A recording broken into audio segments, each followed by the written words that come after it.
몰래 나눈 사랑의 진실. 경상도 대구에 있는 한 양반집 대문 앞에서 아침 일찍 젊은 행상이 사람을 불렀습니다. 하인이 무슨 일이냐고 묻자 행상이는 찾을 물건이 있다면서 갖다 달라고 부탁했습니다. 이 집 아씨방에 속바지와 허리끈을 두고 나왔으니 그걸 내게 돌려줬으면 하오. 처음 보는 행상의 황당한 소리라서 하인은 무시하려 했으나 행상이 거듭 부탁하자 하인은 주인에게 보고했습니다. 그 집 처녀의 부친은 그 말을 듣자마자 분노를 참으며 행상에게 물었습니다. 내 놈은 뭔 일로 아침부터 소란을 피우는가? 행상은 머리를 조아리며 조심스럽게 아뢰었습니다. 아뢰옵기 황송하오나 소인이 어젯밤 이 집 아씨방에서 잠을 자고 허겁지겁 나온 후에 속바지와 허리띠를 깜박 놓고 나왔음을 알았습니다. 하여 그것을 찾고 싶으니 허락해 주셨으면 합니다. 뭐라? 내 놈은 무슨 심보로 그런 해괴망측한 말을 늘어놓아 혼사를 망치려 하느냐? 당장 썩 꺼지거라. 집주인은 크게 화내며 하인으로 하여금 행상을 내쫓게 했습니다. 집주인 양반은 어이없어 하면서 방으로 들어갔고 행상은 억울해하면서 경상감룡으로 걸음을 옮겼습니다.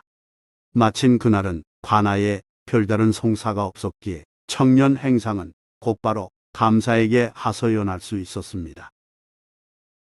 사또, 너무 답답해서 찾아뵈었으니 소인의 억울함을 풀어주소서. 어떤 일인지 자세히 말해보거라. 경상감사가 귀를 열어놓고 대하자 행상이 털어놓은 내용은 다음과 같았습니다.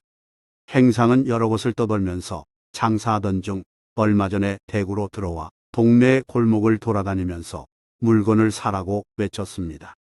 그 소리를 듣고 한 양반집 처녀가 유모와 함께 나와서 물건을 샀습니다. 그런데 처녀가 물건을 들고 돌아서면서 유모 몰래 은근한 눈길을 보냈습니다. 청년 행상은 그걸 유혹으로 받아들여 기회를 엿보다가 밤의 담을 넘어 처녀가 혼자 있는 별당으로 들어갔습니다. 처녀는 기다렸다는 듯 반갑게 맞이해 주었고 청년 행상은 즐겁고 행복하게 동침했습니다. 그리고 첫 닭이 울자 황급히 일어나 나왔고 뒤늦게 속바지와 허리띠를 두고 나왔음을 깨달았습니다.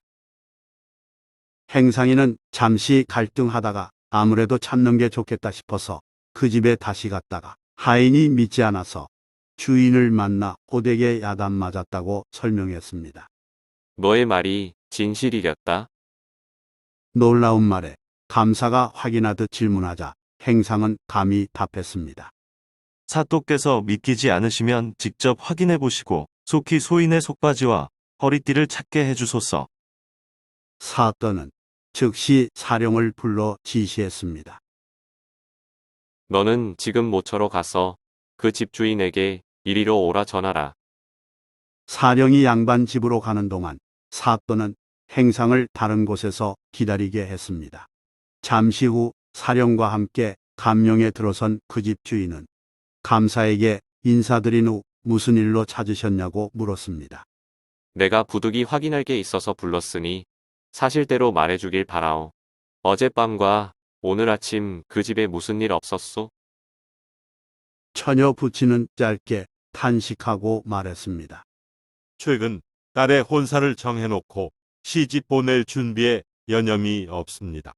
그러던 차 오늘 아침에 느닷없이 젊은 남자가 나타나서는 어젯밤 딸의 방에서 하룻밤을 보내고 나왔으며 속바지와 허리띠를 놓고 나왔으니 찾아달라고 말하더군요. 너무 어이없고 화가 나기에 그자를 내쫓았습니다. 혹시 그자가 말한 속바지와 허리띠를 찾아보기는 했소? 터무니없는 말이라 전혀 믿기지 않아 그러지 않았습니다. 그 말에 감사가 조심스레 권했습니다. 일단 확인해 보는 게 어떻겠소? 그래야 사실 여부를 판단할 수 있을 테니 말이오. 처녀 부친은 알겠다고 답하고는 집으로 돌아갔고 얼마 지나지 않아 다시 와서 당황한 표정으로 감사에게 말했습니다. 어찌된 일인지 딸의 방에서 이것이 나왔습니다만 딸은 전혀 모르는 일이라고 확실히 말했습니다. 처녀 부친은 딸이 그동안 외간 남자를 만난 일이 전혀 없다면서 결백을 호소했습니다. 감사는 처녀 부친이 바친 속바지와 허리띠를 보면서 고개를 갸우뚱하며 혼잣말로 중얼거렸습니다. 거참 알 수 없는 일이로다. 그렇다면 이것들이 어떻게 처녀방에 있었단 말인가? 또한 바지를 입으면 허리띠를 매야 할 텐데 그런데도 그자가 이것을 그대로 두고 나왔다는 말도 미심쩍도다. 감사는 관노를 시켜 처녀집 이웃에 사는 사람들에게 탐문해 보라고 지시했습니다. 관노는 지시받은 대로 행하고 와서 사또에게 아뢰었습니다. 그 집은 가풍이 엄격한 양반 가문이고 그 집 처녀는 얼굴이 곱고 행실이 곧아서 혼사를 앞둔 총각을 둔 집이 모두 탐낸다고 하였나이다. 감사는 관점을 돌려 이번에는 처녀가 물건을 사러 나왔을 때 동행했다는 유모를 주목했습니다. 이튿날 유모와 행상인이 나란히 관아에 대령하자 감사는 엄한 표정으로 분부했습니다. 유모는 듣거라. 여기는 가명이니라. 조그마한 거짓이라도 있으면 매를 맞아 죽게 되니 아는 대로 이실직고 하라.